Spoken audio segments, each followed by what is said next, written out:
oh, wow, I didn't realize how difficult and challenging and time consuming and thoughtful you have to be to run a search. And it's not just view a resume, schedule a meeting, and here you are, a candidate later. Hiring manager's job, I think, is to give the recruiting partner those questions that they should ask. How should they evaluate? How could you do that?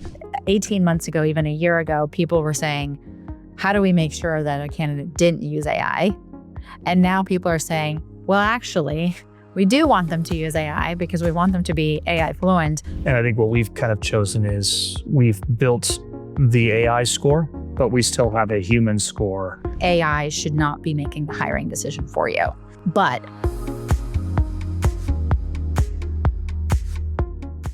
welcome to Whispered Hiring, the podcast where we talk with senior leaders about how they find, vet, attract, and grow go-to-market talent. I'm Andy Mowat, founder of Whispered. Today, I'm joined by Alla Mezhvinsky. Alla is the VP of People at Glean. Glean is this powerful technology that helps B2B companies or any company understand all their internal knowledge. I've spent so much time with the Glean team understanding how powerful it is, and we used it at Carta. Before that, Alla was in the talent acquisition and people side at Instacart, ClassPass, Square, and Zynga. This is the first time we've had somebody coming from the talent side, on the talent acquisition side, over to our podcast. So I'm really excited to dive in. And Alla, thank you for taking the time today. thank you for having me. It's really neat. But before we hit record, we were talking about how companies get prepared to hire a role and the importance of that. I'd love to kind of have you share how you think about getting aligned with somebody before you kick off a search or before your team kicks off a search. Yes, happy to dive into that. I think I've seen it done both ways, where there's a little bit of a reactive pressure to start a role. Someone thinks, okay, we need this role today, let's go.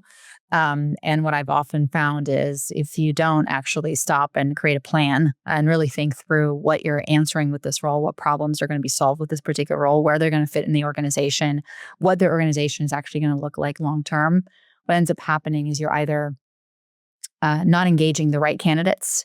You're attracting the right candidates, but you're not able to engage them because you don't have the full storyline and you're not able to articulate exactly what it is that you will want out of this individual. And then actually what the interview plan looks like. Yes, you can certainly build the plane as you fly and you can meet this person and that person.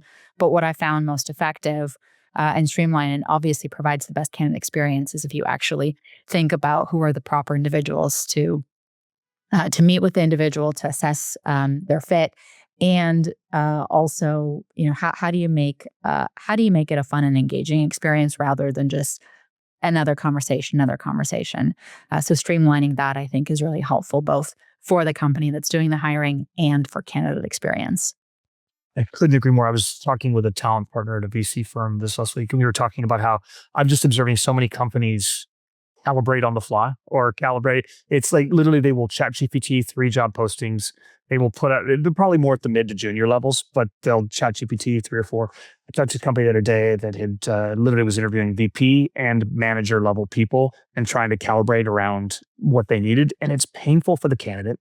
It seems like it actually adds more time to the search rather than less as well too if they're not prepped. How do you think about what makes the search longer or shorter in your minds?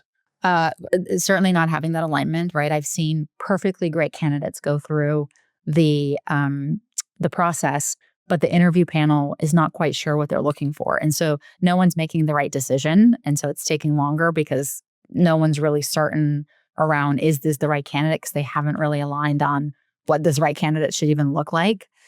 I also think what ends up happening is some of these searches, right, depending on who you're looking for, take a really long time. And I think we are programmed to almost solve for today.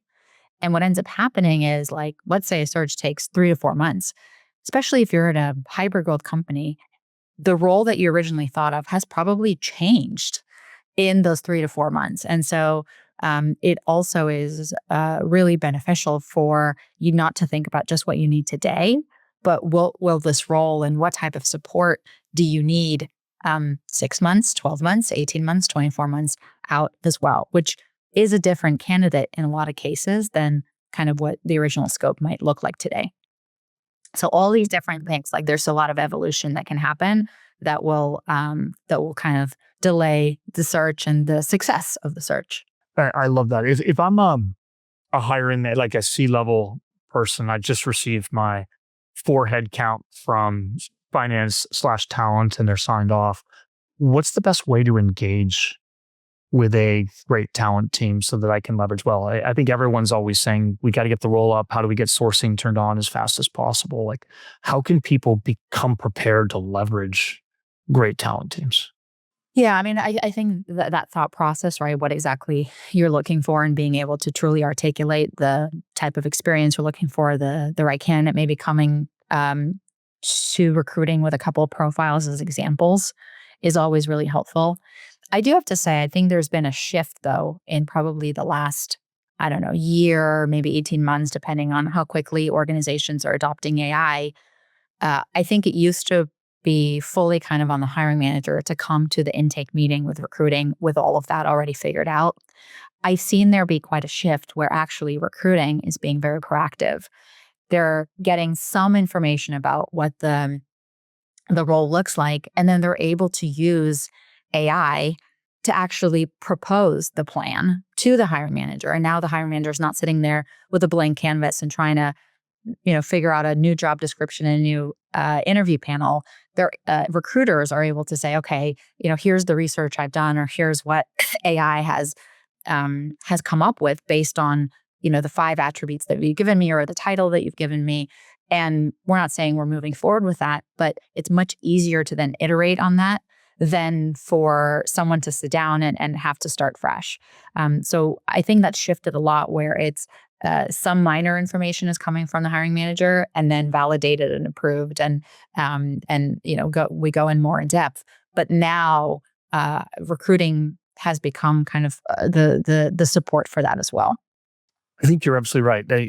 There's both positives and dangers in it. I think the danger is that the recruiting team does a much more thoughtful job, and then the hiring manager puts it into their AI, and they're just dealing, and we don't actually have. No one's ever really taken the time to fully think through what do they need. They're more like dueling ChatGPTs, which is interesting. I think the positive is exactly that. Like, recruiting can be proactive. I always remember when I have to download to my recruiting partner, here are the questions I need you to ask. Because part of a hiring manager's job, I think, is to give the recruiting partner those questions that they should ask. How should they evaluate? How could you do that? I think ChatGPT can also do a really good job there, right? Like, say you haven't hired for a role in GTM engineer before, you could come up with what are those 3 knockout questions and be able to do that side of things. Absolutely. So I think it's just become much more of a partnership than a reliance is probably the way that I would describe it. I remember, back in the day, the hiring manager would ping you and say, hey, I want to hire for this role. And be like, great, we're going to do an intake meeting. Please fill out this form. And then, the hiring manager had this blank slate and job description, the whole thing. And it would take weeks because, let's be honest, hiring managers are part of other teams. They have a ton of things on their plates. Even though it's a priority, sitting down and dedicating, 30 minutes, an hour, however long it takes, is tough to do in a timely fashion. And so now I think we're able to kind of consolidate efforts and be a lot more prepared and move forward much faster.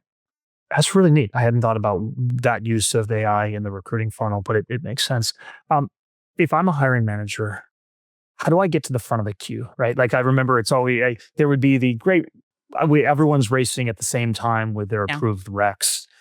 What makes me, I'm part of my job in every role I've been at is when you get those recs, you hire them as fast as you possibly can. I really partner closely with hiring teams, but I'd love to know, like, how does your team prioritize those recs? How do I get to that front of that queue? How do I make myself easier to digest for the hiring team so that they can move fastest on mine? Because I feel like there are those quarterly releases of roles typically. Yeah, I mean, look, I obviously don't know how every company does it, but I think it's less on how you get in front of recruiting and more of your alignment with your functional leader, right? Because ultimately, there's always going to be prioritization. We just got our head count for the year. We're certainly not opening every single role on day one that's been rolled out. It's supposed to be a year-long headcount plan, right? And so the functional leader has to decide, which roles are to be hired in Q1 versus Q3 and et cetera. And so it's less about aligning with the recruiting team or getting in front of them It's more around aligning with your leader and your entire org around which roles in the big picture, not just your one sliver and not your one role, but in the grand scheme of things, as the org, that particular org is building, how are you thinking about the pieces and how they're aligning? And so it's more that, and then recruiting comes in and like follows that plan. I think is how I like to do it, because it's certainly, it's not for recruiting to decide which role should be hired first. I think it's truly like the company strategy and what we truly need sooner rather than later. I agree with that. I think I always tried to have the directors that rolled up to me and the VPs tell me what your priorities are and help me understand them. And I try to do the exact same with CRO or CEO to help them understand that. It's really important that not every role is created equally. You even have to be able to say, hey, I can do this. How about, so I oftentimes have run into those bottlenecks where they like recruiting can't resource every role right away. I actually feel fine playing that role as hiring manager and sourcing sometimes. Like, is that an effective way to go for maybe, obviously, if it's like a standard greenfield role or something like that where you've always got it open, those are probably, you absolutely want to leverage recruiting because they've got that capability. But oftentimes I'll be taking like a director of GTM systems where it's very unique, very differentiated, and I've got maybe more expertise there. Like, how do you think about like hiring managers more proactively involved in the process as well too? Absolutely. I mean, I think hiring managers should be involved in the process no matter whether they're sourcing or not, right? That the success of the role truly depends on how much the hiring manager leans in to really partner, right? um, but I think in terms of, sourcing themselves a really running role, we try and set that expectation, right? If someone comes to us and says, hey, I really need this role open right now, whether or not we can open it now, it is, not always a given. And so there's always the option and always the opportunity for us to say, hey, we need to close a couple more until we're able to fully dedicate resources to you. We can help post for the role, but we won't be able to take it on for 2 weeks, 3 months, whatever the time frame is, and setting that expectation up front. And then the hiring manager can decide for themselves whether they're able to wait for recruiting to dedicate support to it, or whether they're going to be taking it on themselves. And we have managers who choose both. I would say it's a good way for folks who haven't recruited before lean into it to understand actually the challenges and the complexities and the time that it takes to run a search. Because I think there is this sort of stigma that like, oh, how hard can this be? But the reality is it's actually really challenging. It takes a long time. You have to be thoughtful about it. There's a lot of moving pieces. There's a lot of communication that's involved. And what I found often is even if a hiring manager chooses to do it on their own, they end up actually kind of waiting for recruiting to take it over at some point. Not every, and some hiring managers are fantastic at it, but I've certainly seen some. In fact, I remember this distinctly where a couple of years ago, I had a hiring manager who decided to do that. And then like wrote me this entire reflection of like, oh, wow, I didn't realize how difficult and challenging and time consuming and thoughtful you have to be to run a search. And it's not just your resume, schedule a meeting, and here you are, a candidate later. I couldn't agree more. I think it's like you can get that first line of you go to your network, you ping 10 people, you get a couple candidates in, but you haven't market mapped it. You don't understand what greatness is. The scheduling logistics are absolutely overwhelming. Right. There's so many different pieces of the puzzle that I think people that kind of happen in the back that no one really realizes what it actually takes. I love that.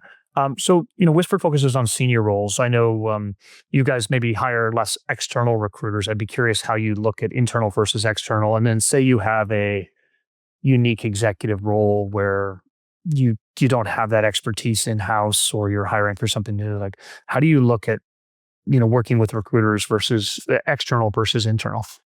Yeah, I mean, I think there's a use case for all of it, right? And it really depends on, to your point, what you're looking for, what kind of network you have, what kind of network you can reach with your executives. So my rule of thumb is let's give it a couple weeks to see if we can do it on our own. And that usually is, hey, who does our network know? And can we build a pipeline with our own, if we're looking for an executive role, who does our CEO know? What can our VC partners bring to us?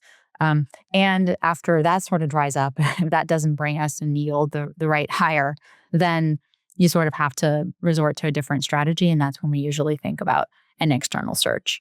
That makes a ton of sense. And it's like you may find that great candidate in the internal first. Absolutely. I've Yeah. seen it both ways, but I think unless you try, it's hard to say. And look, if you're incredibly limited on resources and you don't even have the bandwidth internally to go, do that internal search first, then engage a great agency and go and partner with them. But at least the philosophy that I have and the teams that I've led is like, let's just try on our own first, and then we'll quickly turn to an agency and partner with them if we can. Yeah, it's also, I think the cycles in recruiting are really interesting, right? Because I lived through the 2020, 2021, 2022, where then recruiting was like, hey, please take this out and find an agency versus like other times. So I know we're tighter on how your staffing is as well too. Yeah. I mean, I think there's also use cases like I'm thinking about international, right? If you don't have any international presence, or if you really don't have the network or the even like the understanding of how recruiting is done in those countries, that's probably a quicker way to just say, hey, we don't even really have the brain power, the muscle, or like the understanding of how how we'd get started. And so I've seen where we are quicker to engage external agencies when it is an international search. I like that. Before we hit record, you were talking about how do you build out a new team? I'd be fascinated to your take on that. So what you're talking about is a completely new function within the company. Was that what we were talking about there? Like recruiting team or which one? Well, yeah, I think you and I have been talking about like, hey, you're building out a new role, a new function. Like, how do you go about doing that when Oh, you don't yes. have that function in the company? Whether that is the CEO shows up and says, hey, we need a forward deployed engineer function or whatever it would be. Like, how do you go about and build out that new function from scratch? Yeah, I mean, it sort of goes back to how we started the conversation. Like, you have to have a plan. And I can give an example. I was working for a company, and we were standing up a brand new sales team, like never before, existed in the company. And I got an email from the president, and he said, we need 20 of these roles in 6 weeks. Okay. And then 2 days later, he's like, hey, I haven't talked to any candidates yet. Like, it's 2 days later, first of all, no matter how, what type of role, it's very unlikely that, 2 days later, you're going to be able to be at the stage where you're actually talking to the president of the company, yet alone for a function that's never existed, for roles that we've never hired before. And it was sort of this push and pull of, I even envisioned it, to set up the team, the recruiting team for success.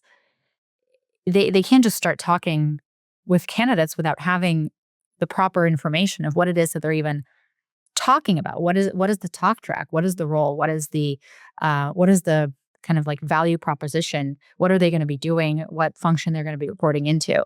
And so I really had to manage some expectations for a very eager leader, which I understand where the eagerness came from, because it was going to stand up like a whole new function that was going to bring a lot of ROI into the company, and it eventually did.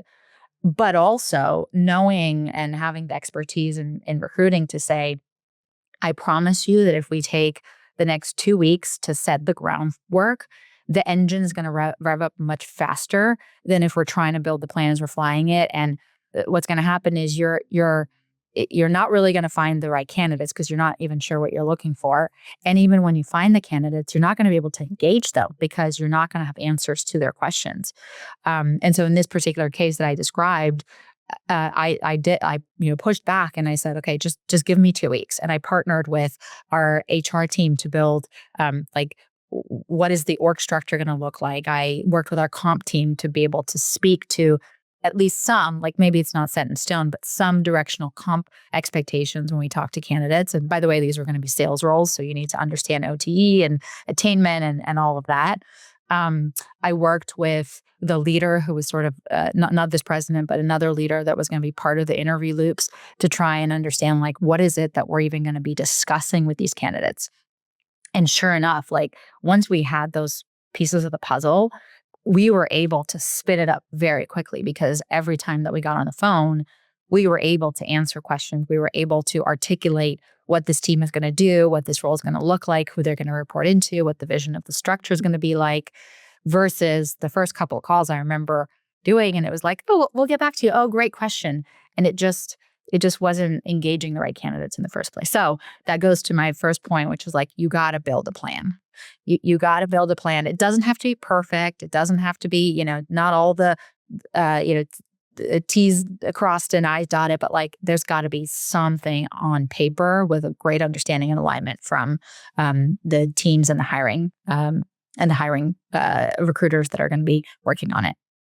I agree. I learned it a lot. I mean, I've always believed it and understood it. And I think that pushback from talent partners in my mind has really made me a better hirer and a leader.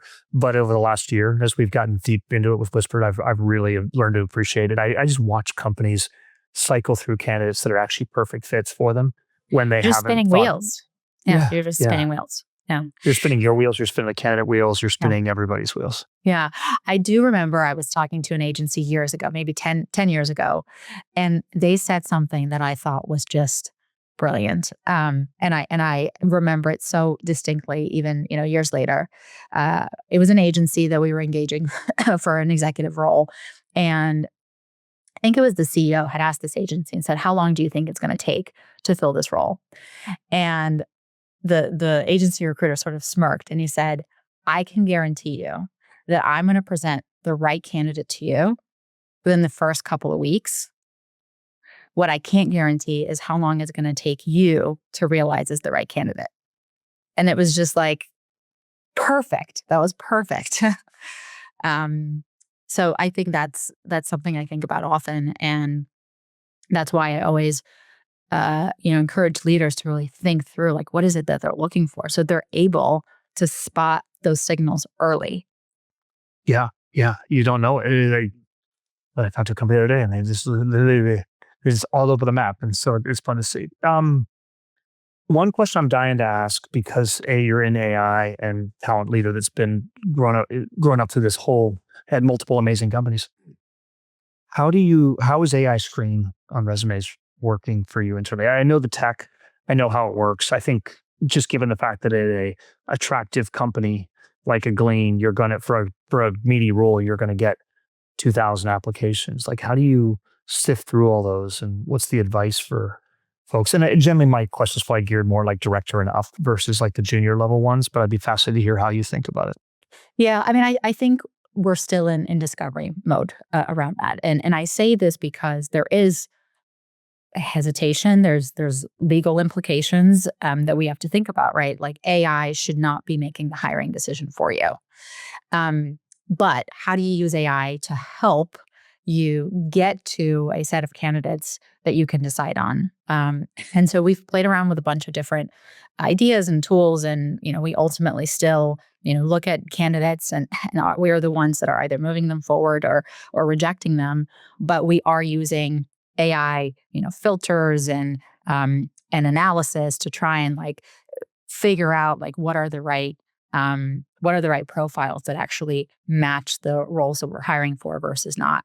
And so it's still, I think people are still getting comfortable with what it means, but there is still some hesitancy. There's still some some legal implications that we have to think through. So it's like, I would say right now we're in maybe more of like playing around with it than fully using it. And I talk to a lot of TA leaders very often, and I think everyone is in that same mindset of you got to be careful, because the last thing we would want is to reject candidates that are perfect fits because the AI didn't work so well, or like you still want that human touch. And so it's more just about using AI to enhance those experiences and maybe help recruiters kind of sit through that faster. But there's no like perfect answer for yet. I'm sure at some point something will click, but for now it's more like research and development, I would say.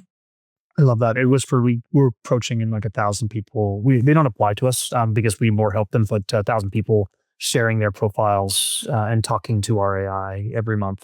And I think what we've kind of chosen is we've built the AI score, but we still have a human score Exactly. So the AI score is effectively ordering those people to be evaluated. And we're constantly like learning and tweaking the AI, but then we're constantly regressing it back to what does the human say? And if the human puts it as an A, but it's scored at like a -10, like we're going to take a look at those ones. And so that's been our like process to go through this Yeah, side. a little bit of discovery. I mean, I think what the hard part is AI is helping both sides, right? The candidates are using AI to tailor their resumes to this perfect job description.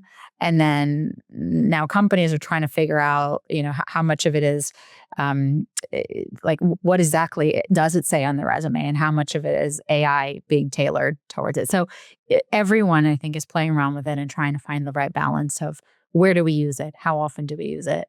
How is it helping us? And, that's we're I all agree. we're all learning. We're all learning. I was early at Upwork, and I got to learn a lot of the matching side. 7 years ago or 5 years ago, when I would put up an Upwork post, I'd put it up and I'd get 100 just bad responses, right? They would just be really bad and they would filter in over the course of like 7 to 10 days. And I put up one maybe 6 months ago and I got 100 amazing responses in 10 minutes. Clearly all AI'd, clearly very well. I used to put in a question at the bottom, which was just at the, like, hey, if you haven't read this question, like, don't bother applying. And people would still apply anyway. And they would just be like, hey, and now they don't. Now the AI reads those questions and does that. And so this is kind of part of Whisper, which is I think I'd be curious your take, but I see companies opting out of posting more roles because of the AI slop that's coming in on the other side as well too. And it's such a balance, right? Like I have in my last 2 roles hired great people that applied right to the front door. And I deeply believe in it, but I'm also like, it gets hard when you can't find the noise anymore because you can use Teal to customize your resume to exactly the job description. You can write a perfect cover letter. You can make yourself look exactly like what the job description says, even if you aren't that. And so I'm fascinated to hear how this evolves. I'm curious your take. Yeah, I mean, I think to your point, like it's evolving, right? And we're all part of it. We're all learning how it's evolving. We're all trying to understand both sides of it. I think I did a talk last week, and I think the data, the stat that they shared is there's now twice as many applicants per role than there's even like since last year. And I think part of it is it's been much easier to apply, right? You're not redoing your resumes. It's not taking as long. AI is helping you with that. And it's creating a lot of sort of like noise and volume and sifting through that. So I don't have the perfect answer for that. I don't know that anyone does because I talk about this often. I think everyone is really trying how to do it responsibly. Like that's maybe the key word is like, how do we do this responsibly from all sides? I love that. You're right. It is because everybody that does apply puts their heart and soul into it and doesn't, and it does reflect on your brand as a company, right? Like when you say no to somebody, if you put it out and you have 2,000 applicants, you've got to say no to, at least with a very quick, short email to like everyone but the top 30 or so. And so it definitely is, companies have to think about it from the brand. Shifting over maybe another AI topic, like I remember when we talked about, or I talked with Leah and your hiring manager around the RevOps role, they were very passionate about we need to have this person deeply understand and be fluent in AI. And I said, listen, if you're going to go talk to these folks, make sure that you know what RAG is or understand how to do these things. And I think it's becoming more important. But I'd be curious, like, how do you, in the interview process, have you found ways to assess for AI fluency at this point in time? Or how did both you and the company think about that? Yeah, I think it really depends on the role, but there's certain roles where like it is not a nice to have, it is a must have. And so there are, we have some roles that require you to build an agent. And, we give case studies around it, we give prompts. And part of the interview is actually you building this agent to the interviewer, to this panel. So there's that, other roles that maybe aren't building agents within the company. It's really testing that basic knowledge and basic understanding of what AI is, what are the different use cases, the difference between general AI and prompts versus agentic AI and how it's built. Obviously, engineering leans more technical versus some of the sales roles really lean into just having the like basic concept to be able to explain it. So we're continuing to actually evolve that as well and figuring out how best to do it. There's many tools that now kind of allow you to do that as well in better, more efficient ways. But I would say we try, even in recruiting, right? The role of a recruiter is starting to evolve a little bit as well. It's not so much about, how many hires you've made or what your offer acceptance rate is or what your pass-through rate is. It's now, how are you using AI to be more productive, more efficient? How it's helping you. And, when we talk to recruiters or when we hire recruiters, they're not building agents, but it is part of the conversation to, same sort of idea, to understand their knowledge and how they've used it before. And I would say, at least what I have, there's certain roles where it's really hard to find someone who is a subject matter expert in it. And I think recruiting is one of them. Like, it's still fairly new in the recruiting space. And so to not hire someone because they're not AI fluent is not yet the direction that we've taken, for example. What I think about that is like how curious they are and how much they want to lean into learning, because ultimately they're going to be joining an AI company, and we have an entire sort of like internal goal to make sure that our employees are AI fluent. And so it's more just how curious they are, how much they're going to lean into it, and can they, when they join Glean, for example, be part of that evolution and be part of figuring out how recruiting, HR, et cetera, uses AI. And we've had great people who didn't come with a lot of AI experience, who've really leaned into that and have become like the team AI advocates and are now training others and new hires to utilize the prompts and agents that we've built.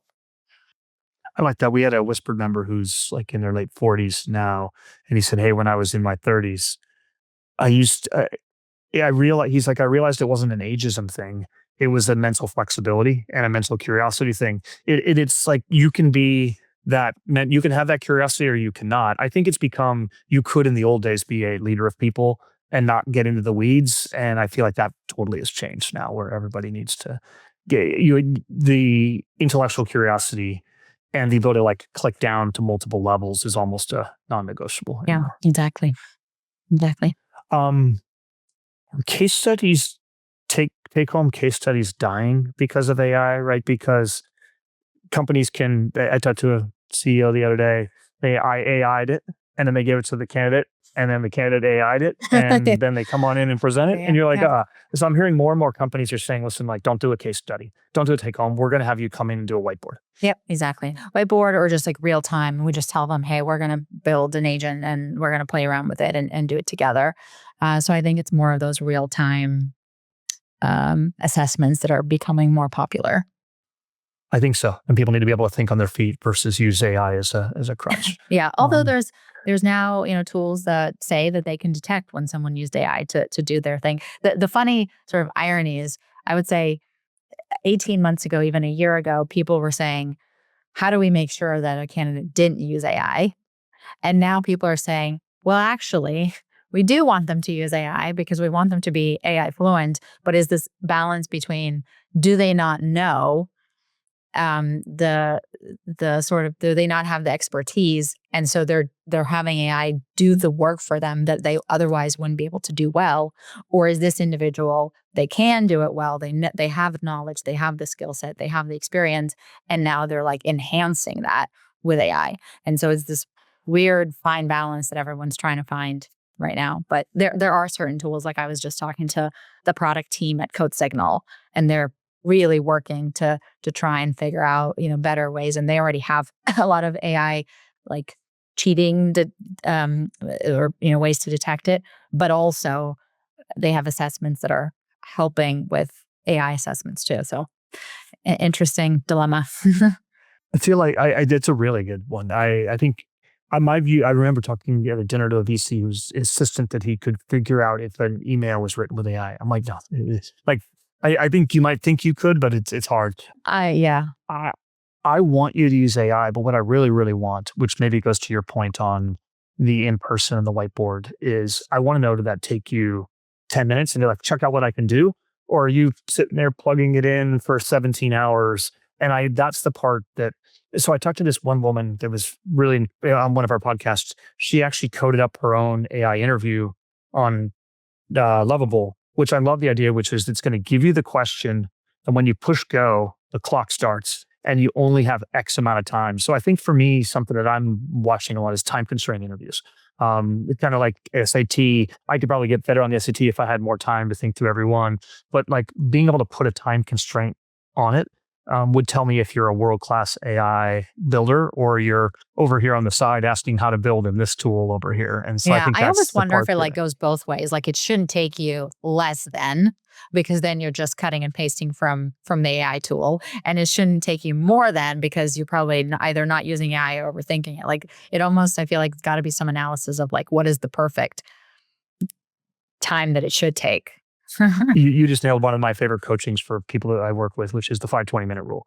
Do not ask me if you haven't spent at least 5 minutes on it, because I need you to put your own thoughts in it. But if you're cycling on it after 20, come talk to me. And so I think I think there's that less than, more than, which gets really interesting. That's just neat. How do you like any thoughts on referencing candidates? I mean, we've now had 40 top CROs, CEOs, CMOs on the podcast, and it is by far the number one signal for hiring managers. But I'm curious how a TA team thinks about like the back door, particularly the back. I think the front door, I kind of believe that everyone should do them and you should call them. But I'm curious how you think about like the backdoor references. Look, I think backdoor references are certainly helpful, but I do think there's always like two sides to the story. So you have to be careful. Like I would probably advise people not to just get one, because you never know what the interaction was. You never know what capacity, what experience they have. They might have very limited knowledge, and maybe that happens to be the negative one, even though like 90% of what that person did or that candidate did was great.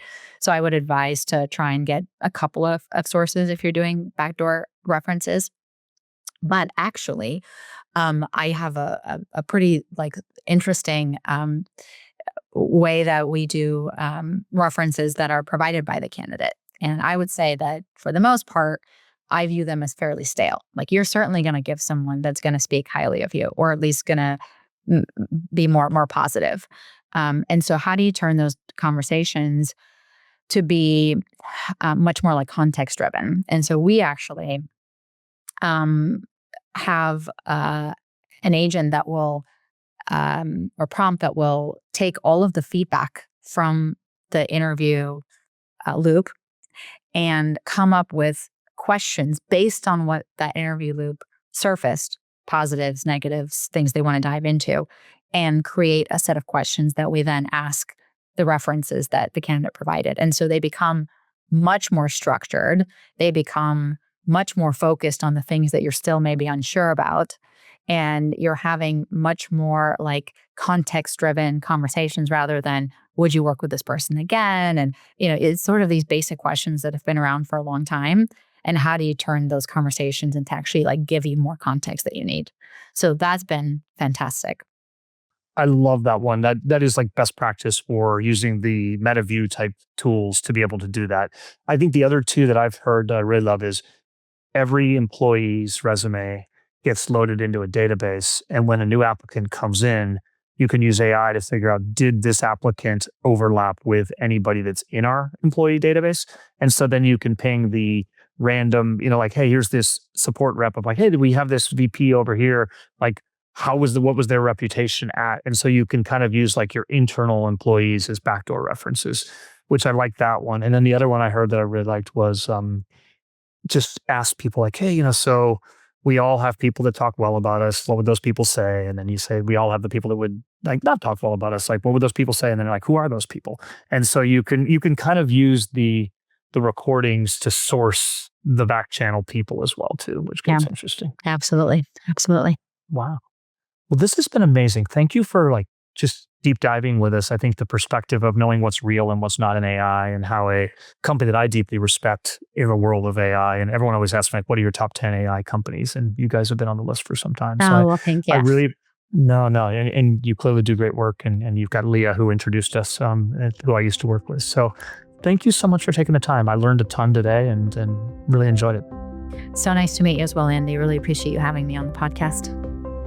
I can't wait to share it. Thank you.